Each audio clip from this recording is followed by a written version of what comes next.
En la línea con el internacionalista Farid Cajat para hablar de lo que acaba de ocurrir. Se le levantó la protección diplomática que tenía en Londres, en la Embajada de Ecuador, a Julian Assange, y ha sido inmediatamente detenido por la policía británica. A las 4:30 de la madrugada comunicó vía Twitter el presidente de Ecuador, hoy, hora de Ecuador, esta decisión.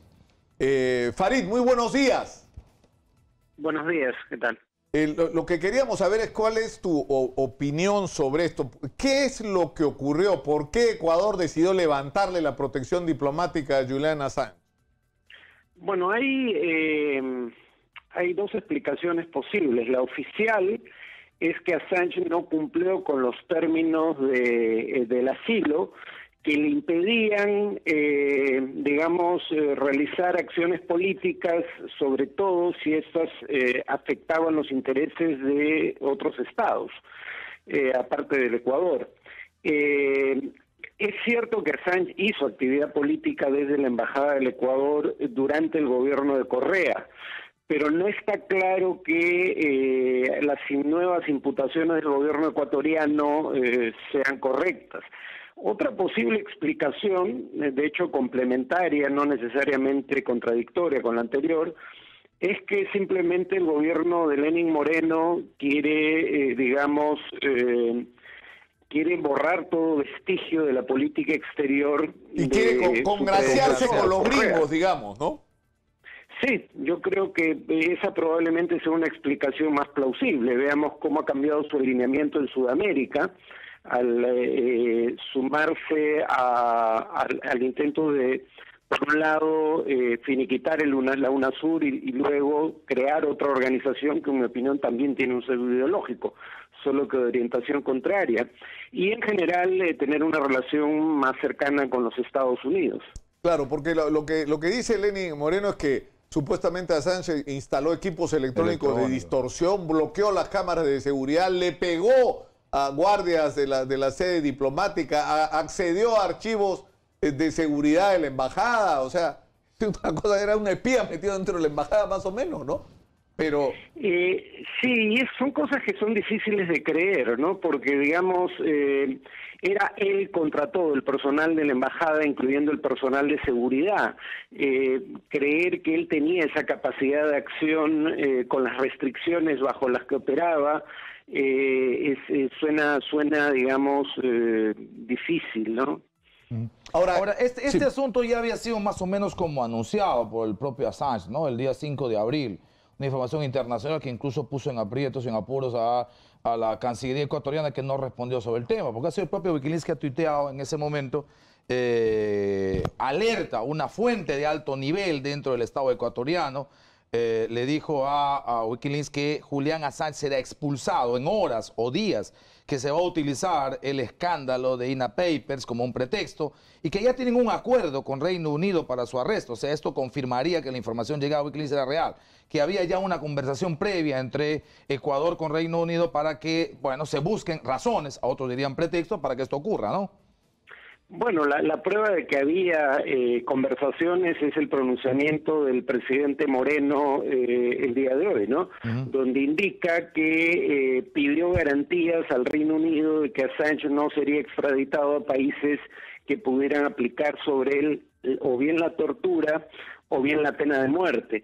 Y acá lo que tenemos que tener en cuenta es que los cargos contra Assange en el Reino Unido, por los cuales está detenido, son bastante menores.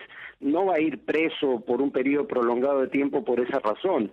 Lo que estaba en juego eran cargos, digamos, que pudiera formular Estados Unidos por actos que consideraría atentatorios contra su seguridad nacional y que pudieran llevar a pedir la pena de muerte en su contra, ¿no? Ese era, pero claro, el tema es que Lenín Moreno lo hace parecer como que esto fue una condición suya. El Reino Unido, por su propia normativa, siendo país miembro todavía de la Unión Europea, no podía extraditar a Assange a un país en donde se pudiera aplicar la pena de muerte por los cargos que se le imputaron. Es decir, eso no se logró por acción de Moreno. El futuro legal de Assange tampoco es que pinte tan duro, claro, porque lo que más teme Assange, me imagino, es el tema de una extradición hacia Estados Unidos, ¿no? Pero digamos, ¿cuál va a ser, qué es lo que va a pasar legalmente hablando con Julian Assange? ¿Se va a quedar en el Reino Unido y va, digamos, a tener este tipo de faltas o de imputaciones que no van a ser muy graves? No, en el caso del Reino Unido primero porque lo detiene y luego lo libera bajo fianza.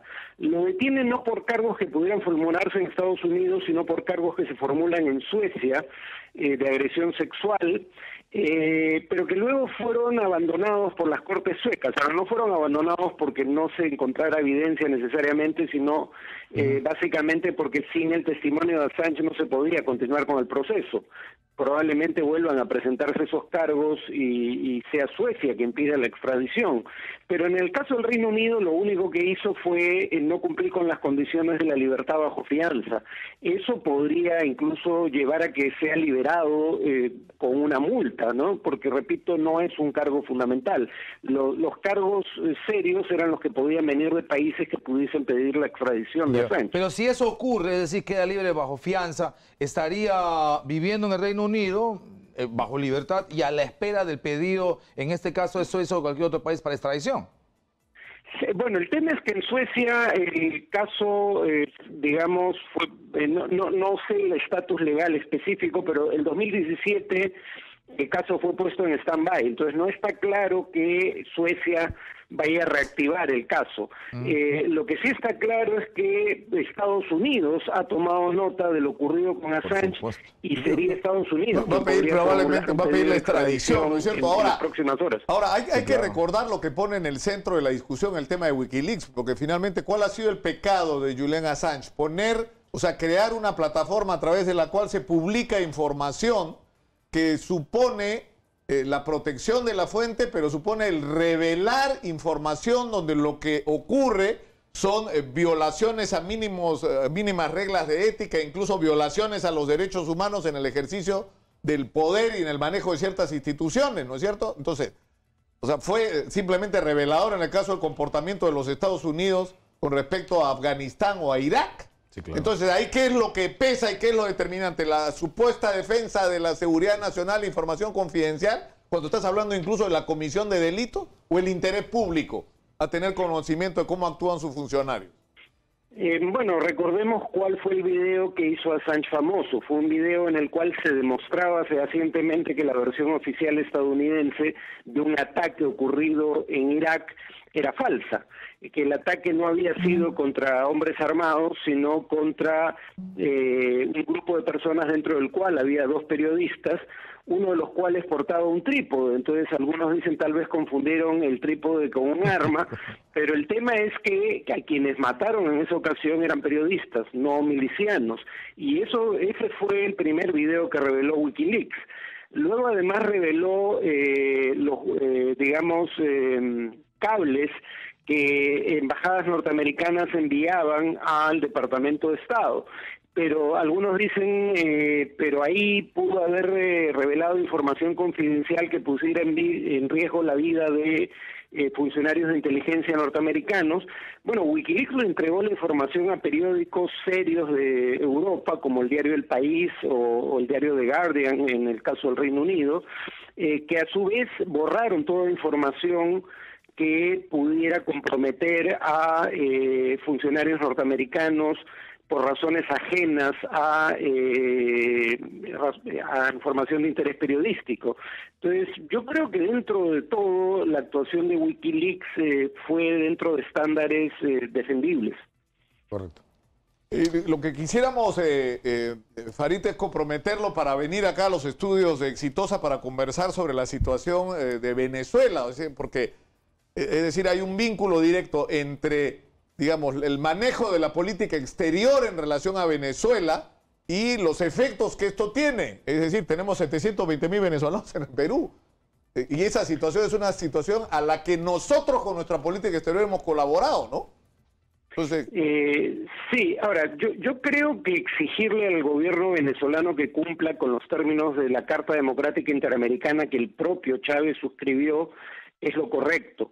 Lo que no creo es que las sanciones que aplica Estados Unidos, frente a las cuales el Grupo de Lima no se ha pronunciado, o en todo caso no ha rechazado, ¿no?